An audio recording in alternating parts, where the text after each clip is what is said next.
but there's also investments to take care of. And you mentioned at the start that the tendency is to become very conservative. I think that would be true with regard to investments as well. How should you ideally go about it? And you said that you've also interacted with single parents. There are situations where there is a split. Oftentimes, investments are not made proportionately and they're not shared between husband and wife or partners. And as a result of which, there is acrimony when the split takes place. The distribution of assets is not necessarily equitable. How do you go about that kind of a scenario?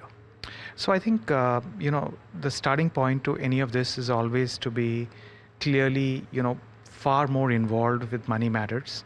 As much as, when you have a partner, to be sort of delegating responsibilities to each other. We clearly believe that financial matters, even if one doesn't have to go down to the last rupee, needs to be talked about always as a couple. But having said that, maybe that part of your life is behind you. It didn't happen, right? And therefore, you now have either money coming in through some sort of support coming from your earlier partner, or you have a corpus that has come to you, or you've been left literally high and dry, and there is nothing that you have at all except for the income that will come in. Now, clearly, depending on how you've been sort of handed this situation, you may have to do things differently.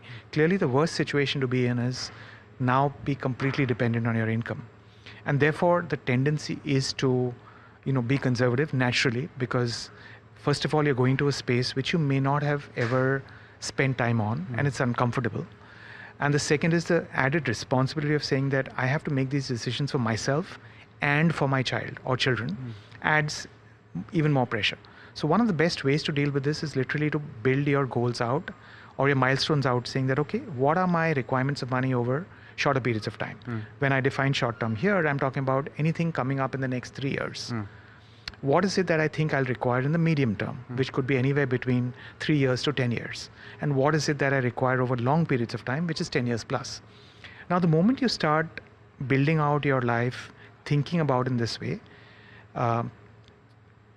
not only does it help your finances, but it also helps you think about your life a little bit more. You get clarity. You get clarity because you now start to say that, oh, you know what? These are the kind of things that I want to do. Now, what you want to do is when you're starting off, you want to ensure that that short-term bucket is well protected. But you also want to be sure that you don't want to leave the medium term and the long term out to the future. Because the problem could be that you could always then be thinking short term over the next 2-3 years, and you miss the entire opportunity. You're living paycheck to paycheck. Absolutely. So how do you then, and overall there is going to be, and so obviously the thumb rule is that you look at short term and you say that you're not going to put too much money into equity there because it's something that you have to achieve. For the long term and the medium term, which is more than 5 years, you look at equity. But then the tendency, of course, at the corpus level is to say that, look, I can't take the risk of equity. There is a fear that if I lose all my money, what am I going to do? What would you say about the advice that you can dispense here to ensure that you have enough money in long-term assets? So I think the important part is to remember that, your responsibility is towards two people, towards your child and towards yourself. It's not a single responsibility that comes with being a single parent. The moment you've figured that out, you now have to take a bucket approach and say that, okay, for the next 3 years, whatever I need to save, I'm going to put into assets which are potentially,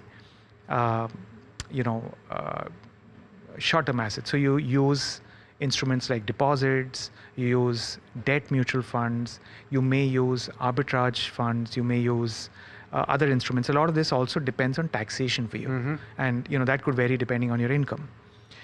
You then start to move to the medium term and the long term bucket and start to allocate monies to asset classes that, again, you may not be familiar with, but you have data around long periods of time to understand how they work. And you start to allocate the money there, saying, okay, so in this bucket, which is medium term, I will try to use a mix of combination different types of assets. And then you move to the third bucket where you can say, I can have really long-term assets. But a very important thing to keep in mind is liquidity of the assets that you choose become very paramount as a single parent. So if you have a choice between, let's say, buying equity which is going to lock in your money versus equity which is not going to lock in your money, make the choice to buy the equity which is not going to lock in your money, because situations can change so significantly as a single parent that you don't want your money to be locked in at all.